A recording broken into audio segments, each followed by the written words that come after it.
আমরা দোয়া করি আল্লাহ তাআলা সালাউদ্দিন আইয়ুবী পাঠাও, মোহাম্মদ বিন কাসেম পাঠাও।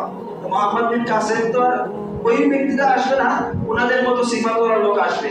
সে এসে কাদের নেতৃত্ব দিবে? আমাদের। কিন্তু আমাদের নেতৃত্ব দেওয়ার জন্য আমাদের যে যোগ্যতা অর্জন করা দরকার সেটা কি আমাদের মধ্যে আছে? সালাউদ্দিন আইয়ুবী তো এরকম বেআমল লোকদের মধ্যে আসবে না। সালাউদ্দিন আইয়ুবী তো এরকম বেফিকির লোকদের মধ্যে আসবে না, এরকম চিন্তাহীন লোকদের মধ্যে আসবে না। সালাউদ্দিন আইয়ুবী তো এরকম শাহাদাতের চেতনা নাই, এদের মধ্যে আসবে না। সালাউদ্দিন আইয়ুবী তো এরকম ভোগবাদী বস্তুবাদী বিশ্বাসী চেতনায় লোকদের মধ্যে আসবে না। আসবে কাদের মধ্যে? সাচ্চা মুজাহিদদের মধ্যে আসবে। এজন্য শুধু দোয়া করলে হবে না, আল্লাহ সালাউদ্দিন আইয়ুবী পাঠান, মোহাম্মদ বিন কাসেম পাঠান। ওই রকম নেতৃত্ব পাওয়ার জন্য, ওই রকম নেতা পাওয়ার জন্য নিজেদেরকে তৈরি হতে হবে।